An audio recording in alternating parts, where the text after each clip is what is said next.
Like I know how to clear an interior space. You just start at one end with your sage or your Palo Santo, and you just kind of you sweep it out. I do something similar, but with cannabis, you know? Welcome to Splintered Spirits, the podcast hosted by me, Gary, and my nephew, John Santa from Santa Paranormal, where we deep dive into all things paranormal and try to answer the question, what are spirits? Our guest today has a unique perspective on spirit communication, not from the POV of a medium or an investigator, but from behind the camera as a storyteller, producer, and showrunner. Mike Dorsey is an LA-based television producer, documentarian, and editor with more than 2 decades of experience shaping true crime, history, and paranormal programming. He produced and edited the hit paranormal documentary Demon House with Zak Bagans, which received a theatrical release before airing on the Travel Channel.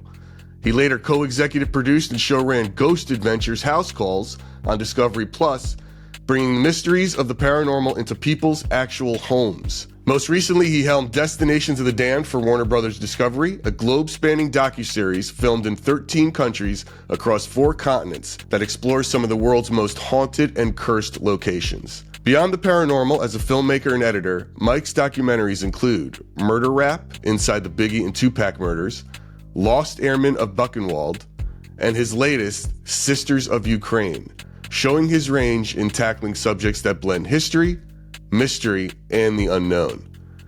In his spare time, when he finds some, Mike produces and co-hosts the popular Dearly Departed podcast on Hollywood history with historian Scott Michaels and runs the true crime YouTube channel, The Murder Rap. We're excited to have Mike Dorsey today to talk about his producing ghost shows with major talent, the challenges of capturing the unexplained on film, and what he's learned about spirits and the audience's fascination with them. Let's dive into the conversation. Mike, thank you, man, for being here. Of course. So, Mike, I'm going to ask you, we ask all our guests one question, but I'm going to save it a little bit because I want to talk about, sort of everything that you've been working in and diving in as a producer for, I think our audience will really want to get into this idea, especially we have a lot of creators that follow us. And it's like, how do you make it? And they're trying to do it all, right? They're trying to be the investigator and the producer. So, getting into just sort of as you started out, when you produce a wide range of genres, right? You produced, true crime and, war docs, and now paranormal. So did you really know what you were getting into when you started getting into ghost shows? Not at all. I just happened to share an agent with one of these major personalities in the ghost world, and that got me started. And I started. I think the first thing I edited was Demon House. I came in kind of late in that project and did a kind of a re-edit on that documentary, and it was a huge success, and that just kind of kicked off that part of my world. But I'm known whenever I do anything ghost related, and I've done some independent ghost producing as well for some other people, and I'm always kind of known as the cynic. But also, like, if I say I saw something, then it's like, okay, even the cynic noticed that, right? So I would say I did not know what I was getting into at all when I got into the ghost world, but there's a universal truth to telling stories. And stories are stories regardless of what the genre is. Yeah. That's what I was going to ask you next. It's a great little segue into it. So as a documentary filmmaker, what do you do? Is there anything different you do when you approach these paranormal productions, or do you try to bring that into their world or their world into yours, or where's the balance?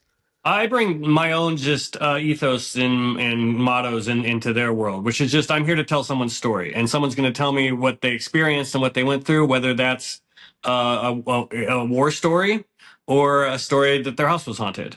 To me, it's the same. I'm just bringing a story as truthfully as I can to the audience, trying to respect everyone and where they're coming from.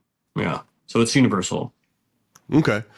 So when you started working with, I guess, so Demon House was your first experience working with Zak, who's obviously major talent. And it also seems like that was your first experience working with major talent. Normally it's just sort of regular guys, doing their thing. He has such a strong reputation in this space. So how do you balance that? How do you balance his, as talent and his, his on-screen persona with the demands of just being a true documentarian? Zak's a fantastic creative partner. He's a great storyteller, both behind the camera and in front of the camera. So it's not that different really than dealing with anybody else. He's a pretty down to earth guy, and he knows his audience very well, and he's very passionate about what he does, and that's what you hope from anybody that you work with. So it's not really that different. So now when you're producing with him, and you're used to producing, and capturing these moments for real, what's the fine line you have to walk between entertainment, especially for TV, between entertainment and investigation? Look, I think our audience will really appreciate this, because it's like they don't really know, right? They'll look at something in one way and not see it. So, how do you approach that balance of entertainment, investigation? How do you heighten or pull back? What is the process there for that? Again, it's really not any different than shooting any other documentary project. I go in to tell the story that happens, and just so happens that we tend to pick really interesting stories, so they just are naturally interesting. And that's true of any other ghost paranormal projects that I've worked on. It's already interesting, and you just come in, and I don't really even think of it as entertainment. I really do approach it as a documentarian. It's funny. I try not to think of it too much like entertainment, because then you get cynical, and that has to do with any project I might work on. I'm doing a serial killer docuseries right now. Of course, on the serial killer show, we're always thinking about pacing and, what the audience is going to like. But I'm also, one side of me as a documentarian is also like, yeah, but I also want to make sure that, that the story that we're telling about the serial killer, for example, is accurate, and we're not feeding into the old legends and myths that have been debunked and that kind of thing. So across the board, I approach it the same way. I truth first always as a documentary. What happens when network notes get involved, and if you're out there and it's slow moving, and you have to deliver on something, right? Whether it's a jump scare or a creepy moment, what do you do? That's a good question. There's always moments when you just kind of ride the wave that would then actually happen in the scene, and it's just heightening that moment a little more emotionally, right? If it's an emotional moment or a scary moment, you use music and just good editing just to help the audience really. My thing is, I want the audience to feel like what it was like to be there, and to feel that emotion. It's hard to transmit through a screen, so just through the magic of filmmaking, you can kind of help transmit what it was like to be there through, just good, solid editing and music. And again, just always being as accurate as possible. And, I never want to, in any project I'm working on, I don't want to like mislead anyone or get into a point where entertainment takes the front seat, basically, over factual reporting. Yeah, Mike, listen, you said something that was incredible. You said, truth over everything. Right. And when you were documenting, and not just paranormal, just everything in general that you document, did you always know that, hey, listen, truth over everything is just the way I want to operate? Was that something that was learned over time through experience, or was that always just your, go-to mental state for the documentation? It's a good question. The first documentaries I did were historical, and they were high. Like the first doc I did was on the Manson family. So I'm wading into waters where I know there's a lot of people out there who are extreme experts already on the Mansons. There's been dozens and dozens of books written about them. There's people out there who have read all of those books. So I just, from out of the get-go, is more just self-preservation. I don't want to get something wrong, because I will get crucified and raked over the coals by the audience, who will be like, he got that fact wrong, and that wasn't when that happened, and blah, blah, blah. He never said, he said this later and in prison, and like whatever. You're just like, so at first it was like just self-preservation, just wanting to not get crucified on the internet by people who might know better than me about any given topic. Because as a filmmaker, you come in, like the Mansons, I didn't know that much about them before I started making the show. The serial killer I'm working on now, I didn't know that much about the guy. Could not name a single victim a year ago. Now I'm a super expert on the dude's crimes, but I know going into this that there are already people who spent years and years and years studying that guy who are always going to know more than I know.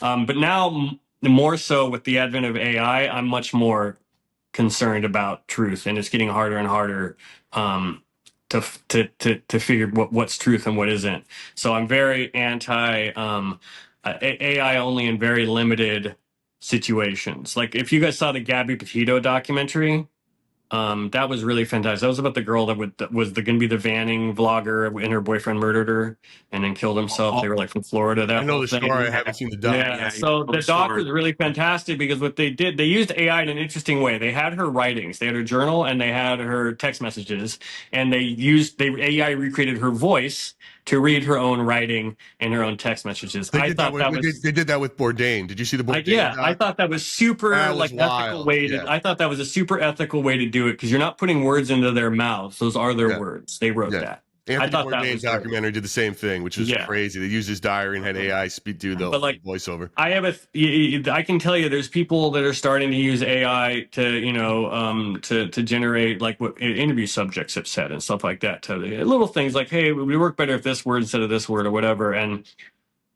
I'll give a good example. Before AI even came along, I did a big doc on Tupac and Biggie, my murder rap documentary. And when Biggie was killed that night, just seconds before he was killed and seconds after, there were people filming with a home video camera across the street at the scene of the crime. They missed the actual shooting. They filmed right before it happened, and then the shooting happens. Oh, they immediately start filming again. And for years, the #1 most viewed video version of that video on YouTube, there's gunshots on the video. You hear them. And I have the original video from the people that shot it, and I know there's no gunshots on that video. And so what it's done, because there's a version with gunshots, it feeds this whole conspiracy theory around Biggie that the feds were watching and they're covering up evidence, and it was caught on camera, et cetera. And I know it wasn't. And it wasn't until a few years ago that we finally realized that video that was uploaded to YouTube was from a documentary. And in the context of the documentary, they added gunshots. Sound effects just to heighten the moment for the audience. But we have to realize in the world we live in now, people will take on the internet, they'll take those clips out of context and put them online, and now it misleads people. And so I'm looking at AI now, and it's terrifying, honestly, to think about how much exponentially that is going to increase now, to the point where I fear a future where we don't know what the truth is anymore. So I've only gotten dug my heels in more about what is making sure that what we put out is factual and truthful. And when I'm doing something historical, like the serial killer one, we're interviewing old detectives and stuff. I'm like, what? Yes, we're entertaining people, but we're also, when we put their interviews out there, we are adding to the historical record. These are the detectives that actually hunted this guy down and caught him. I'm not going to make up something that one of them said, just because it's convenient to make our story work, right? Right. So because you have and there's all ethics, groups kind of coming together over the use of AI on documentaries focused on this very concern. So right. It's a long-winded answer to say that I'm only more committed to the truth now than I was before, just because AI has really thrown a bomb into the whole situation. Well, it's nice to know where you're coming from, especially when you're working in a world that we're playing in here, which is paranormal, right? And holding that line, because look, the one thing, there's a couple of top things that we get hit. John gets hit from people, and that we see all the time, which is, is this fake? You guys are crazy. Of course, everybody always going to ask that question. And the bigger of a name you are, like Zak, the more people are critical of. Sure, of course, in that space, right? So and I obviously understand the pressures of making a show every week, getting it out there. It has to have moments. Where are you going to make those moments? How are we going to make those moments? And to me, it's also this. It's like, if this happens and we missed it, is it fake to recreate it or to heighten it? Even, what are, for the show purposes, has that ever happened? Even though, you know what I mean? It's not totally fake. We believe, this happened, but for whatever reason, it wasn't good. So we reshot it and just to retell it. On any show that I've worked on, and I worked on other paranormal projects too. If it's a recreation, it's clear that that's what it is. Okay. You know what I mean? Like, you can see it's an actor, and we are being very obvious as a recreation, as opposed to, no, never a situation where make it look like it happened to the people on camera, and then and we reshoot it or something crazy like that. That would be awful. No. So that goes far from the truth. Yeah, and I don't know, and I can't speak on other people's paranormal shows if they would ever do something like that, but nothing in the paranormal world that I've ever worked on was anything ever like exaggerated or whatever. That's what you saw on camera is what happened. Interpret it however you want, whether Yeah, right. because a lot of it is with any paranormal, it's like, oh, I'm feeling a thing. Well, I can tell you the people that I work with, if they say they feel something, they feel it. Like they're true believers, like they definitely felt something. It's up to the audience to decide if they you know, how what they believe. Sure. Well, Mike, have you ever, have you ever personally felt unsettled during a shoot and experience Yeah, something? What was the most of craziest them thing? most of them I don't. A lot of times you're filming in just a creepy area, or I might be filming in a building and I'm afraid it's going to fall down. But because you film in a lot of dangerous, Right. condemned places, especially Right. when we did Destinations of the Damned, because we were in a lot of countries and we were just in some buildings that we definitely should not have been in, like down in South America and in Southeast Asia, like where there were holes in the floor. We had to make sure we had PAs to make sure our camera people didn't back off a balcony or something. No, there's been a few instances. I'll be honest. There's only one time where I saw a thing with my own eyes that I could not explain, and that a crew member saw the same thing I saw. What was it, dude? And Tell that us. was that we were at an abandoned hotel in another country, and we were filming at night, of course. And it was a B-roll day, which is it's a day we've already shot the main story. We come back the next day, and it's just to shoot establishing shots of various rooms and things, so you can cut the story together, right? Exterior shots of the building, that kind of stuff. So you just spread out, and you go and shoot different rooms and stuff, just to have that B-roll footage. And me and this young woman who was one of our camera operators, we were down in this huge conference hall by ourselves. There's no power to the building, so we're using battery operated lights. The light just the little area that we're in, but it's a massive conference center. It's a huge, it's like half the size of a football field, this room. And we're sitting along this long row of wall with double doors every like 20 or 30 feet, and it opens to a corridor behind us where obviously the workers back in the day could bring things into the room, right, from like the kitchen or wherever. And I'm sitting there in a chair, and camera operator, she's sitting on the floor setting up a floor shot, and I'm just looking around, and then I just glance out of the corner of my eye at head height. Had I been standing, I see like a basketball size like gray mist go like that, maybe 3 feet, and then just disappear. And I remember going, huh. And I probably would have just pushed it out of my mind, except then I looked down and the girl was looking right at that same spot, like wide-eyed. And I go, did you just see something? And she was like nonverbal. She just like she nods her head like, yeah. And I go, okay, what did you see? I don't want to, like, you tell me what you saw. She said, I saw a gray mist, and I went like that. I was like, yeah, exactly. Wow. So I don't know what that was, but we were in the room where the most reported activity happened in the hotel. That is. So what do you tell yourself though? Do you start telling yourself? Do you start rationalizing it, like what it could be first, what it might be? Yeah, the hotel was on. Yeah, exactly. The hotel is on a hillside. There were clouds racing. It's almost like San Francisco, with the clouds just going by really fast over the top of this thing. And I just thought, well, maybe it was some atmospheric weird thing. But we were down like 2 levels down from where the roof is, so I only saw it that one time. So it wasn't like we were constantly seeing like vaporous clouds pass through the. It just came out of a wall behind me and then disappeared. So I don't have an explanation. That's the only thing I think is, oh, maybe it was some weird atmospheric thing. So yeah, my mind automatically goes to like, is there a physics explanation for scientific explanation for what I just saw? But I'm always open to, I say I'm a cynic, but it's not like I'm not going to say I know for sure this way, one way or the other. I'm kind of that's how I am, man. I don't know. I'm open-minded about it. Like I'm not so egotistical. I think I know everything. So, Listen, man, I'm the same way. And I think, we had a situation where in an older episode of ours where one of John's moderators got a phone call from his deceased mother, and it happens quite a bit to him, and it happens quite a bit more around John, and they caught it. Not only did they catch it, they caught it during another random live. Now John uses a lot of spirit box apps. And about 30 minutes, I think, or before the phone call, on the voice box, it went, "Mom's on the phone." Then he gets a phone call, and they have all this. They caught all this. He gets a phone call. And then the phone call, she leaves a message. And then the text to message is not the same as the voice message. It's like off, which is weird. And then we have this clear message from this guy's mother. And now, look, there's numerous explanations on how this can happen, right? In terms of getting repeated phone messages and, Right. it's a phenomenon, it's something that happens. That's not what weirds me out. What weirds me out is the voice box saying mom's on the phone before it. Why this phenomenon tends to happen to someone grieving, because it was a fairly recent passing within like 6 months. And why it happened right there. I mean, it's more the scenario than the explanation of the one thing. Sure. And that's kind of what keeps me doing this, like sort of in a weird, Right. all right, that's weird to me. And it's insane, Yeah. how it happens.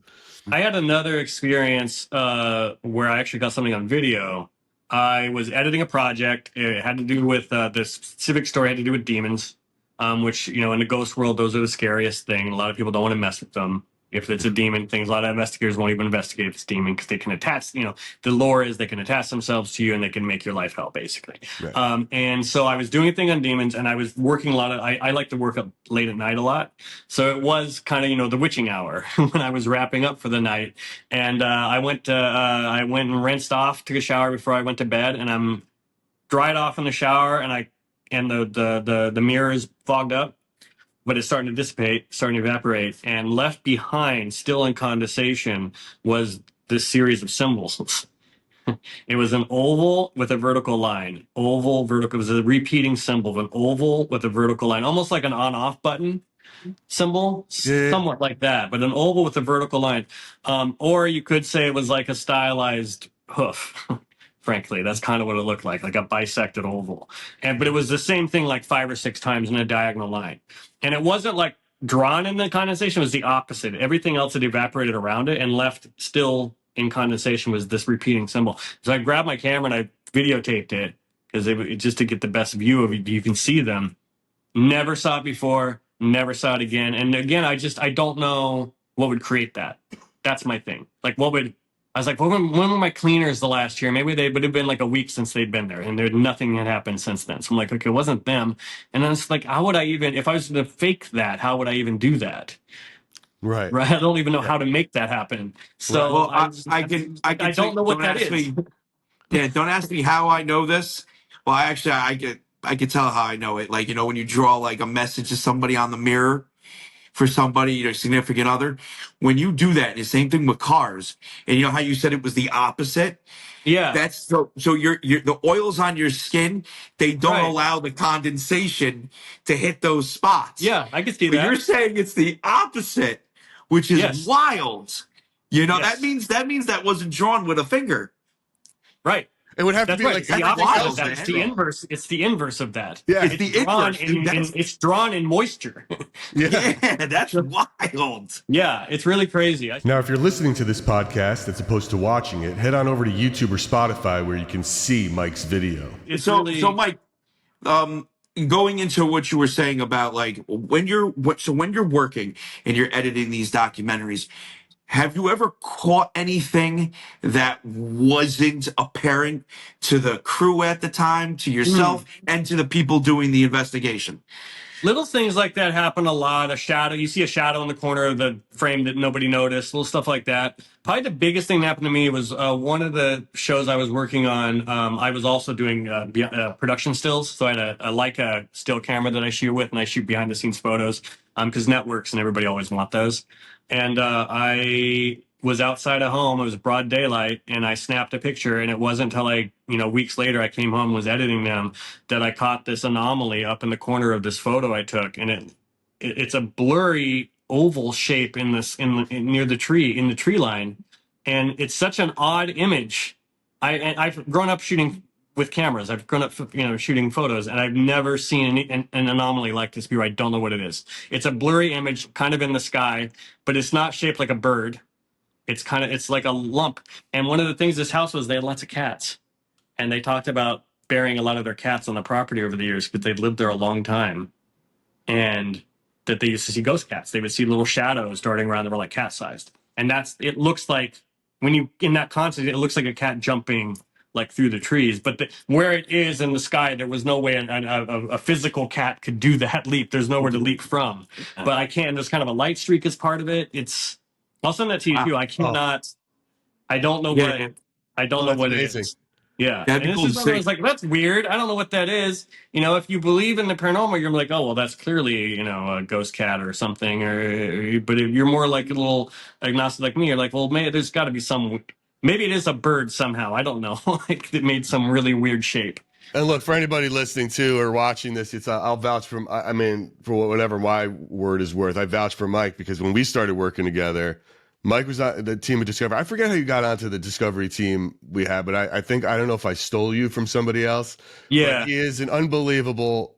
He's a predator, right? He's a producer, shooter, editor at the time. Right. Now he's a showrunner, Right. filmmaker, but he's an excellent photographer, an excellent Yeah. cameraman, an excellent editor. He's an all-in-one one-man band. I'd send him out to shoot stuff. He knows what he's doing with a camera. So it's not Right. like if I took the photo and you saw a blur, you'd probably about 99 times out of 100, it's probably because my thumb is on it. Yeah. So it's like it's a dirty lens. So I this trust photo him when he was says it. This photo was in a sequence that was like click, click, click, click, and this image was not in any of the other pictures taken in those seconds that happened around it. It was just in the one picture, so it's very strange. That's amazing. Yeah, That's amazing. You talked about the challenges a bit, shooting destinations because it's you're dealing with really old condemned things. How does that change when you're talking about going into the paranormal, when you're going into like people's actual homes and meeting the people around the country who are really suffering or believe, have these hardcore beliefs in this? Where does your mind go as a skeptic? And it's like, all right, I mean, how do you put that aside? Because now you're dealing with real people in their house. What's the difference in producing shows? That's a good question. I mean, there's me, the person, and there's me, the producer. Me, the person, is like, I think that and this is no specific story, but just in general, like if you're a hammer, everything's a nail. And if you're a true diehard believer, if you truly believe that a space that you're in is haunted, then there's a lot of times any sound you hear or anything is be like, oh, there's the ghost again. That's our ghost. Door opens and closes. There's our ghost. It's like, no, you have raccoons in your attic. Like it's a raccoon's maybe, right? You know what I mean? It's like, okay, yeah, it could be. But also just having the respect for people. They're like, I don't live in their house. Or work in their work where they have the ghosts. I've had friends who've had ghosts that swore they had ghosts in their office, and they would always see them at the top of the stairs. I on one hand, I'm like, I kind of have my theory about what that is, but also like I don't want to be disrespectful, and like I don't live there. So that's why I always approach everybody just like, I'm going to tell your story honestly and straightforward and not cast any judgment on it because I don't know what you're going through. So that's how I approach it. Now, yeah, you do get people that are tormented. Seriously tormented by what they're going to. Like people that are like emotionally scarred by it. Like people that have dealt with it their entire lives. They've grown up in a house that they believe was haunted and have been dealing with whatever the entity is the whole time. It's tough. It's almost like growing up in like an abusive environment, basically. You're kind of being abused by a paranormal entity that you can't do anything about. You know, do about it. And people will move and they'll be like, that just follows me. They'll just go with me to the next place. So it's not, is it attached to the building or is it attached to you? So What do you tell your crew? Did you ever have to hire a new crew or new PAs? Like what's the kickoff meeting like for crew that's in a good this? question. I mean, we always hire. We typically add a few local hires to wherever we're going, and it's funny. I don't think I ever have given them like, just like into the fire, man. Like, just do because it's usually like PAs and stuff like production assistants and stuff like that. And you're like, you're just here to move some gear around or run to get lunch and stuff. Usually, I work with the same crew throughout production, so you get used to everything. It is funny though that what's that? Do they get creeped out? 100%. Yeah, I was on that same hotel where I saw the mist. I remember because there was no power, we had to use flashlights, and it was huge. It was this massive structure, and the hallways are pitch black. So you're just with a flashlight going, 100 yards of hallways basically to get somewhere. And I do remember at one point, just on a break, I just turned my flashlight off to see how far I could walk into the darkness before I was like, no. And I would come back and I talked to later on, I asked we were just talking about the show in general. And I asked my cinematographer and I was like, what was the scariest place we did for you? And he goes, that hotel. And I go, oh, he goes, yeah. He goes, I used to just walk down the hall and see how far I could get. I was like, I did the same thing. It was like my worst nightmare in that place to have to like go back for something by myself to like get a piece of gear or something that we needed, like a light or something. Oh, Like, dude, I would have bought a new one. to have to Are you kidding? traverse that by alone was, this place was noisy. It was windy outside. It sounds like the buildings kind of coming apart. Like it was, yeah. Dude, I was staying at the MGM Grand in Vegas once, and you know how big that hotel is. And Yeah. this has nothing to do with the paranormal, but this is just to show my own laziness. I left my sunglasses in my hotel room, and it took me almost 40 minutes to get to the pool just from the walking the elevator, walking down through the casino to go meet my Right. friends. And then I realized that I forgot my sunglasses. And I'm like, you know what? To go back and come back is an hour, over an hour. I just bought new sunglasses. It wasn't worth it. Everything all right, John? With the Yeah, everything's all right. You know what? I started talking about those ghost cats, and his cat over there is just making the show shut down. Like, Oh, I know. Oh, yeah. No, she's wild. She's the talker too. Nice. She's the talker. This one. So it's funny because while all this is going on, right? I don't know if you can see me. My eyes keep glancing over here. One of my mirrors is moving on the wall. There you go. Literally, We started talking about mirror entities and shaking back and forth. I mean, hold on. Let me let me see. I can't zoom. And it's never done that before. That's a Victorian mirror. It's heavy, even though it's smaller. It's heavy. I don't know if you guys can see it moving. What, the door? Like, is there got like a panel on it? No, it's just hold on. It's weird. I don't know because I got it in this it's this mirror. No, I'm sorry. Hold on. It's that mirror. It's moving for you. It's moving. Oh, let me see if I can get up close to it.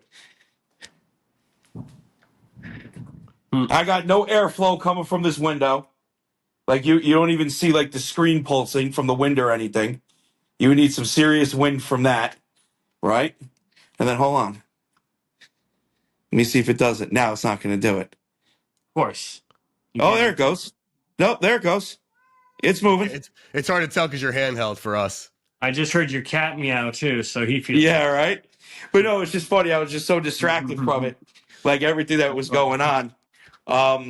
Mike, you said that the place that you were at, with the scary place that was big, this was in South America or was this in Asia? It was South America, like Central America? Yeah. And this was an abandoned building in South America? Yeah. Dude, man, let me tell you something. You got all that stuff. Dude, you got some passion, man, because listen, the abandoned buildings around here are dangerous. Yeah. You know, I can only imagine, something with the moisture and just the environment. Oof. The craziest place we shot was Destinations of the Damned. We did Armero, Colombia, which Armero is a town in the mountains of Colombia, as remote as you can get, that was destroyed by a mudslide caused by a volcano in the 80s. It was the second deadliest volcanic eruption of the 20th century. Killed like 23,000 people, killed almost the entire town. I took it out. And so the town's abandoned now, but what's left of it, the ruins are still there. And it looks like a post-apocalyptic, like it's what's left of these amazing buildings that have been taken over by the jungle. And that one was terrifying because, as we're going in, they're like, okay, there's 3 species of deadly snake here. There's scorpions. There's the African, like, flesh-eating snails, the giant African snails that have infested the area, where don't touch the slime because it'll infect your brain and you'll die. The boa constrictor, and then at night, the boa constrictors and like panthers come down out of the trees, so we got to watch out for those. Of course, it's a paranormal show, so that's when we're filming, is nighttime. And then they're like, and don't be careful shining your lights up any trees because there's night wasps and they are attracted to light and they will fly down and sting your eyeballs. So it's like, in addition to it just being a horribly dark place because there's thousands of victims that they never recovered. They were buried in the mud. So you're walking around a gravesite, basically, a mass grave, this entire town. And then we're filming in the old cemetery for the town, which every single crypt has been desecrated. So there's human bones and shattered coffins everywhere, and there's skulls on top of all of that. Yeah, it's rare that I was like a place I can't wait to leave. I could not wait to leave. I just had a bad feeling the whole time I was there, like So horrible. that's interesting. But like a bad feeling, not just for your own physical safety, but just because it's creepy. A sickness, just like a spiritual illness. Like just my spirit was down the whole time I was there, and that doesn't happen in most places. But I could not wait to leave. And Colombia's a beautiful country, but I couldn't wait to leave. All right. Well, look, this leads me now. I normally ask this at the top, but this is a good time to ask you now. Based on everything you've seen, now that you've been in this world, what do you think spirits are? It's a good question. My cinematographer on this show, he did a psychic show, a medium show years ago, and he had his own experience on that show where he was filming and he felt horrible all of a sudden, like a family member had died, like that level of bad. And the medium he was with was this young guy, and the medium picked up on it, like, "Hey, are you okay?" Like he immediately picked up, like, "You're not okay." And he goes, "This is the only guy we worked with that I felt was like legit of all the mediums that they had on this show. This one medium was the one this guy felt like he was the most legit." He goes, "I started talking to the guy and he said, look," he goes, 200 years ago, there were people that could see things in the corner of their eyes, like lights flashing and stuff. And people thought they were crazy. And then it turns out it was UV light, which we didn't know about at the time. But there's a very small percentage of people that can see UV light, especially like in their peripherals. That's what they were seeing. He goes, we didn't know, for another hundreds of years later that, like, oh, there's a thing called UV light, and that's what they were picking up on. He's like, the medium tells, my DP, he goes, I assume that at some point there's going to be a scientific explanation for why I know what I know, like why I can tell the things that I can tell, why I know the story of somebody that died here that I never met, but I can just come to a space and just know about it. So that's kind of where I land on it. I assume that someday there will be a scientific explanation for all of this, and whether it's grandma trying to talk to you from beyond the grave or parallel universes running into each other, and there's going to be some quantum physics explanation for it. Like, all right, but that's Interstellar. Like I guess that's where I land. Like I assume that I do believe certain things are happening, and I assume that someday we'll have some scientific explanation. So, but until we have the answer, what do you think it is? What do you think they are? Right? Like, what would you say a spirit is that these guys are talking to? Until we know what that is, I think honestly, right now, because I do tend to be more science based, I do think it's kind of a parallel universes bumping into each other. That kind of a thing, Grandma is another universe where your grandma's still alive, or it's interesting. Time is a human invention, See, that's a very. I say it all the time. Time's a human construct. Exactly. I say it all the time. Well, it's also a very past life regression outlook on past life regression, as I've come to learn through doing these podcasts and interviews, is a misnomer. They tend to believe everything everywhere all at once, right? That sort of idea of we are all in different, the timelines is what you're talking about, not necessarily in the past, it's now. And that's what you're sort of saying, right? Whereas, John's belief and his theory, and where what started all this, is that it's energy. We all have energy in us. Energy can't be created or destroyed. We also don't know how the mind works, and it's sort of memory or consciousness trapped to that energy somehow. Mm-hmm. Another theory that, how do who knows, right? What is it? We've also heard people talk about frequency in a big way. Like vibrations, every atom, everything has something. Things are constantly in motion, right? There's always something in motion. Atoms in your body, like what they're let off a frequency. What is that frequency? We caught something. It was really odd in an episode we just dropped where John, as I'm interviewing, he heard a child's voice say his name. When I ISO'd his track and cranked the volume in the thing, what it sounded like was as if a mic was like when your lav gets rubbed up against your shirt. It was like a shh. Right. And then he turns. So you hear this, but look at him. He's wearing a ripped t-shirt. He's not wearing a mic on him. You know what I mean? It's like there's no mic on him, but you hear the shh, and then he turns. Right. And it's like, well, and I couldn't slow it down. I make a joke out of it in the episode that I'm not going to spoil for anybody. By the time this airs, hopefully they've all seen it. But it's, I played it out. But it's weird. Like, what is that frequency? Why does he hear it differently? Maybe he did, he heard right. Yeah. And yet how does it play out, right? So it's an interesting the parallel universe theory is an interesting one. Go ahead, John. So So, Mike, listen, we've had tons of guests on here, right? We did, tons of different questions to the guests. I consider myself a paranormal documenter.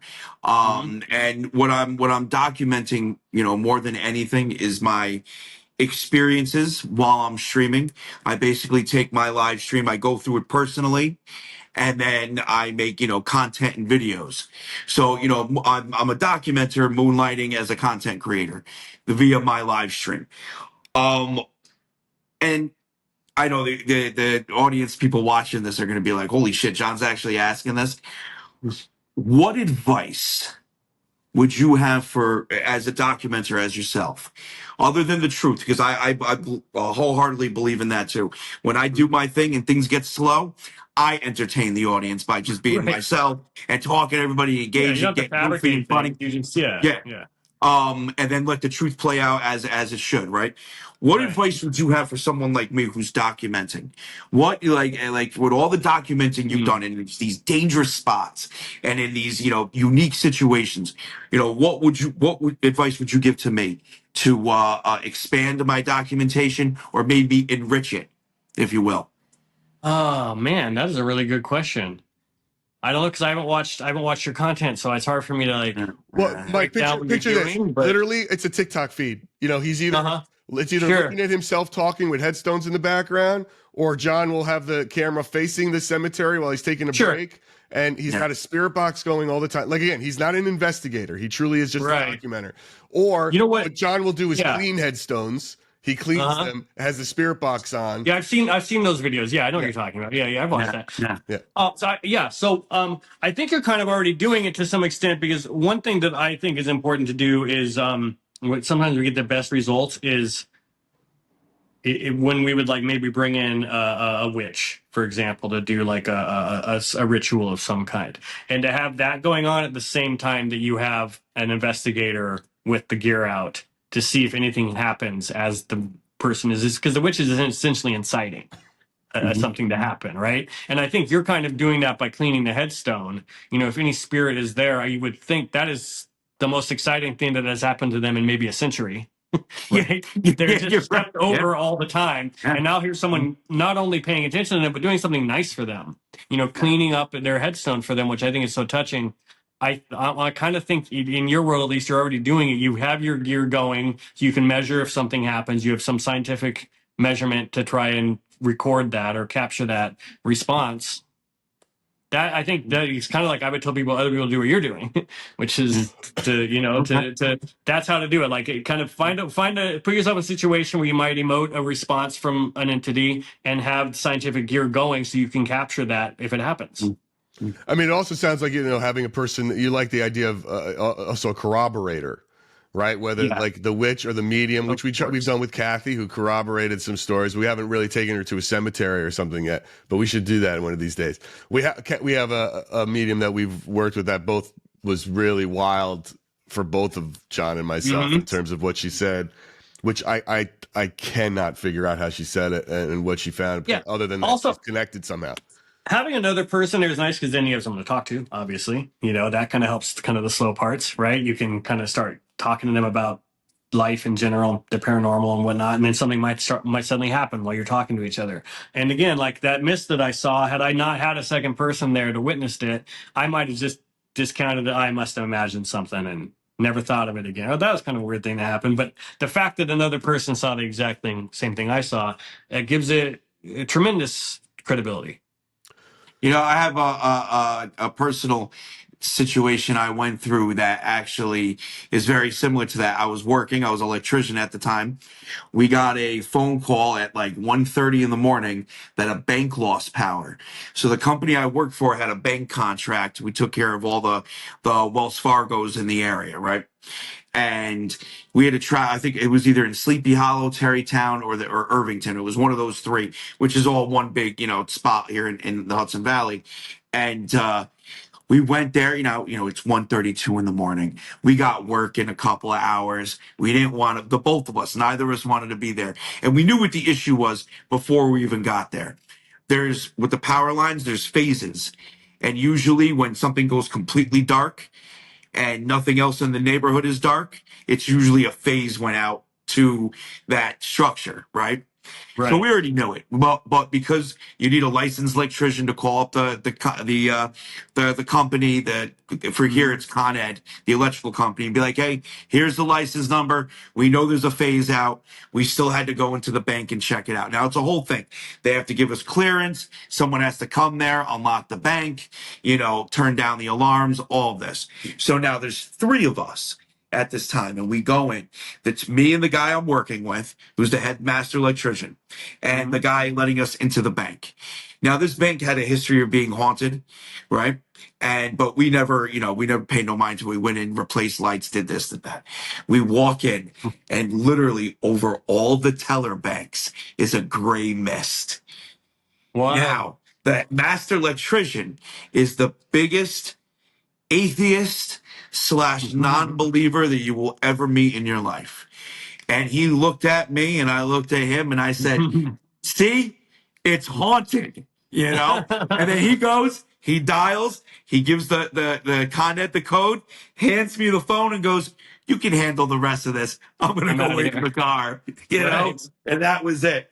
Meanwhile, the other guy that was letting us in literally didn't leave the double doors. He was so scared because he's heard that the place is haunted. So scared. And he refused to go through the doors. So it's just funny you brought up the Great Mist, and it just reminded me of that years ago. Yeah, you think something's crazy until you see it for yourself, and then you're like, oh, Right. okay. Right. Then you got. Look, the one thing I've realized is you have to keep an open mind with all of this if you want to. Otherwise, what's the fun in it either? Exactly. Right. Mike, what do you think the biggest misconceptions people have about ghost shows now that you're making it and you're in the world of it? What are there? I don't know. I don't deal a lot with the fans or the public feedback really about a show. Well, what about your peers? I mean, when you tell your peers, like, yeah, I'm making this ghost show, what do they do? Of course, the first question everybody always asks, is it real, man? Is it real? Yeah. I had my cousin's kid who I never have talked to ever, pretty much, out of nowhere messaged me a couple of years ago when he saw one of the ghost shows I was working on. He goes, yo, man, is that real? My buddies and I are watching. He's like, my buddies and I are watching. Is that real, man? And I go, yeah. I wouldn't. I don't. We don't put anything on screen that isn't factual. You can interpret what if a person says they're feeling something, whether they are or not. But we don't. Nothing is made up for television. So I was like, yeah, I was there, and that all actually happened. I wouldn't work with people who didn't have integrity. So I think that's and yeah, I think there's been other shows that I've seen that I'm not a part of, other past shows in the kind of supernatural paranormal world that have been accused of various things. So I think everybody is. That kind of hurts it for other people that are doing this. Do you know what I mean? Because it makes you question everybody that's doing it. I know it's just all Hollywood, right? Dude, the one thing I've learned about this whole genre in this space, it's almost like rock bands in New York in the 80s. They're out to get everybody. Right. In so many ways, it's weird. So crazy. And you must have other paranormal investigators say, "Oh, they don't like what you're doing, and you're not doing it right." Or yeah. Oh, it's right? yes. Oh, well. First off, people can't wrap their head around the fact that I'm not an investigator, that I'm not a ghost hunter. When I sit there and say, "Oh no, I'm documenting spirits," they lose their minds. They do, and it's it's crazy. It's like, whoa, wait a minute. Or forget about it if I'm talking to the audience, which I do a lot of. I'm very audience driven. My community. He's all live, Mike. John is all live. He's a live influencer. He doesn't do pre-recorded stuff and send it. Sure. Yeah. And so it's just wild when people are like, oh, you're not doing this right. You're supposed to be doing this. You're supposed to be doing that. And it's like, listen, I'm documenting. The only difference is between what I'm doing right now and me doing a nature documentary is that the birds aren't talking to me. Literally, it's just the way it is. And I have you guys with me and it's live. Right. I'd be doing the same thing, just talking a lot less. Right. If you guys weren't here with me, I just turned the camera on and started live streaming. That's the only difference. Right. Yeah. So it's that lends credibility wild to what you're doing because it is happening live. Yeah. Oh, it's nuts. It's really. No. Listen, Mike, like I've said this a million times, so the people listening know this. When I use these same apps John uses, I get absolutely dick. I get all the generic stuff. I get all the generic stuff the apps say, like "Get out," "Am I dead?" It's like all stuff. When I'm with him and he's using it at the same time, even on my phone, the app starts to get specific.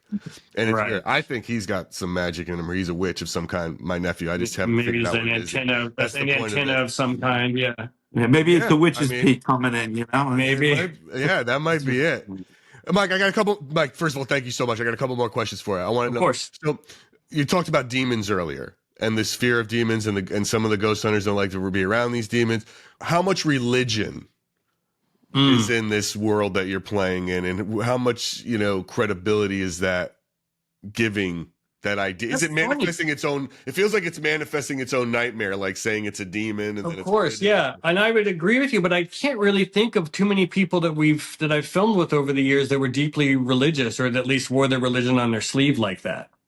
Well, Zak comes across as being religious, especially in Demon House. Yeah, I don't know. No, I don't. We haven't talked about that, but yeah, I don't. It's a good question. I mean, obviously, sometimes priests get brought in and whatnot, but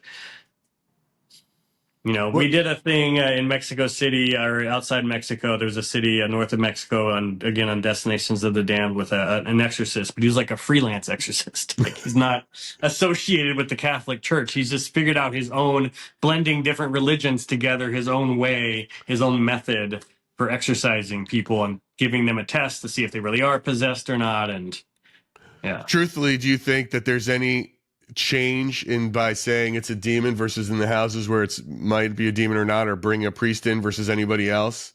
Have you is it create any semblance of? I'm trying to think outside of.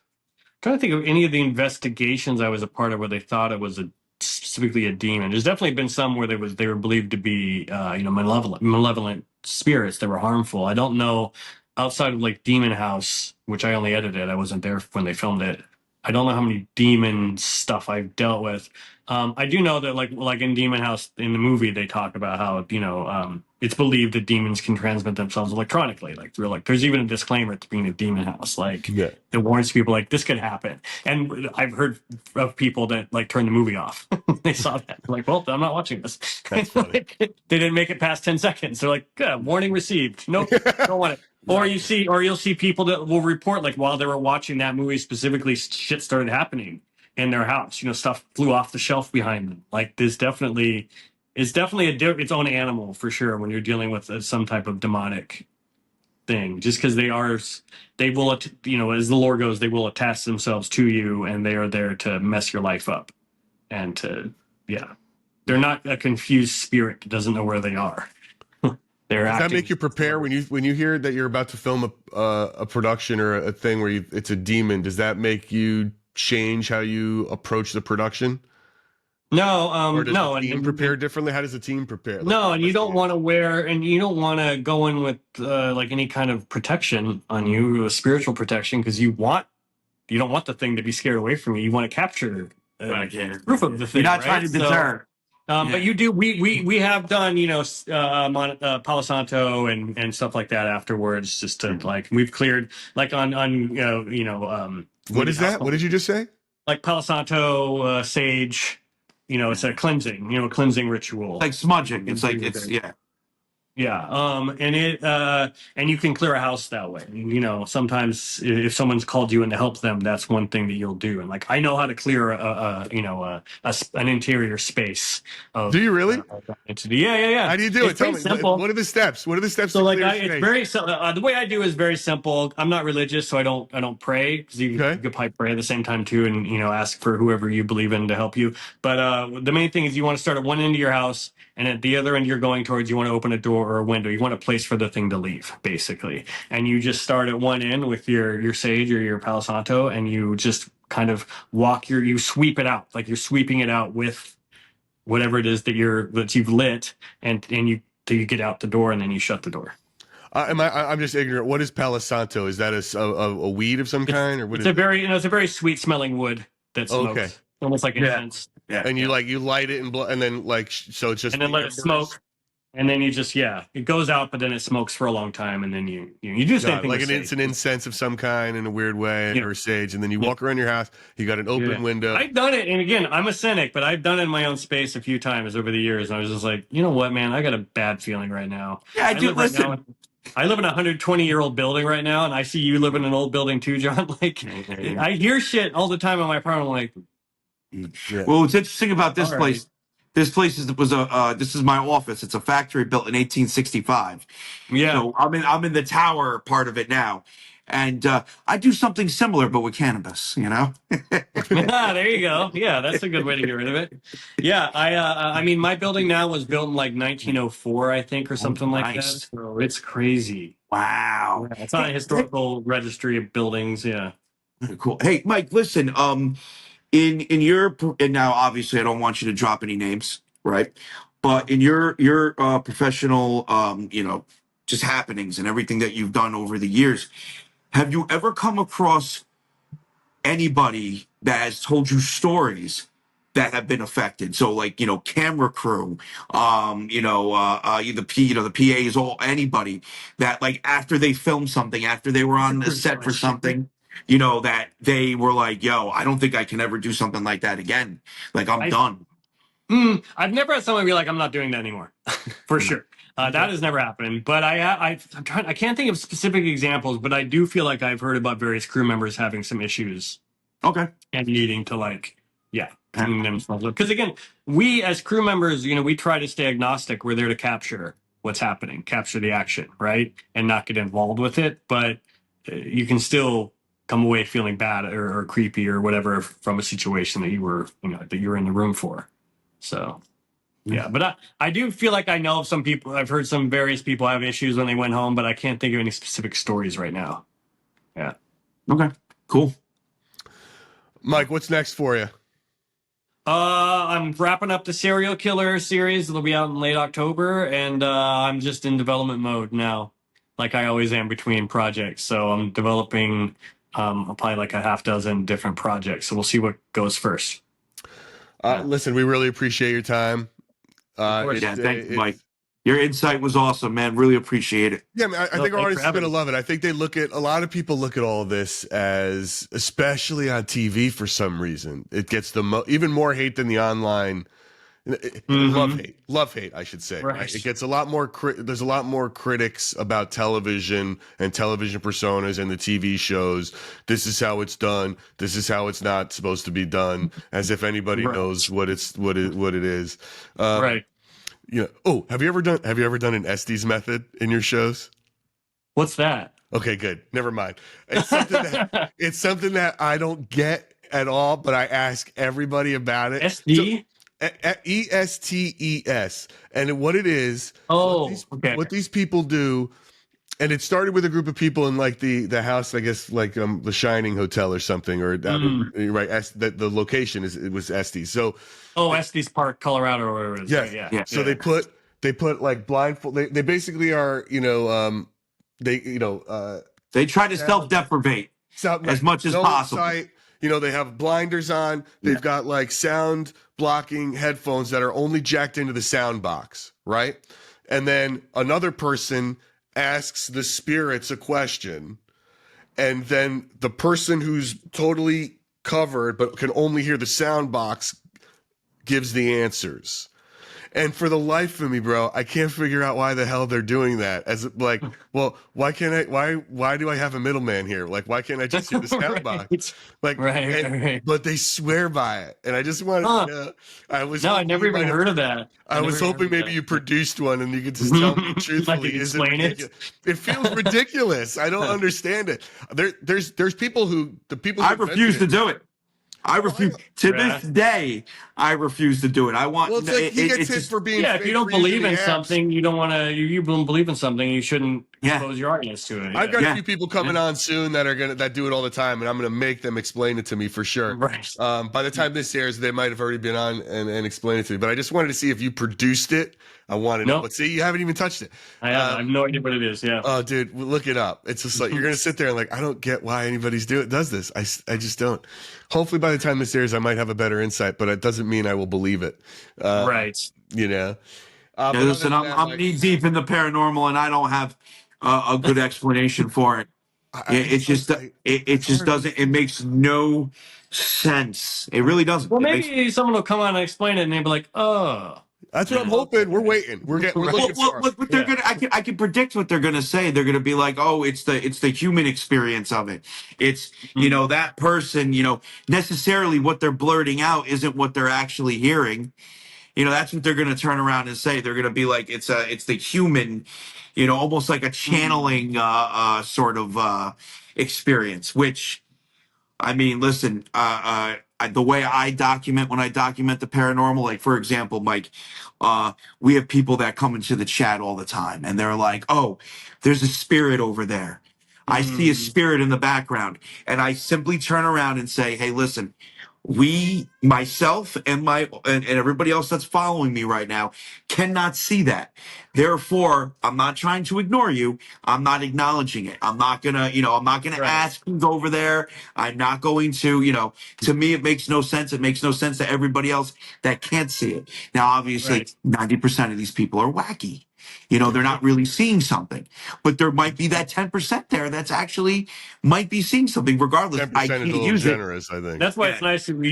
Yeah. So you wait till there's some corroboration in the room from someone else being like, "Yeah, I was just gonna say that corner is being weird right now," and then it's Yeah. like, "Okay, well now let's go investigate." Yeah. Yeah. Well, I feel like they should take the sound box when they're doing this stupid method and have a splitter on it that goes into a separate recorder, so that when you play it back, if he says the answer and we know the sound box said it, then we know that it's like, oh, that's weird that it did. But then again, why do I need to hear from this person with the headphones and the blinders on? Why Why don't you hear it yourself? I just don't. Anyway, look, it's neither here nor there. It's just it's a piece. I'm going to gather data as this process is from numerous people who do it to try to get to the bottom of it. And it'll be funny. might One day also we'll want to do it talk. ourselves. Have you ever talked to anybody that works for like coroners or anything like that? Like people that like are like EMTs? No, not yet.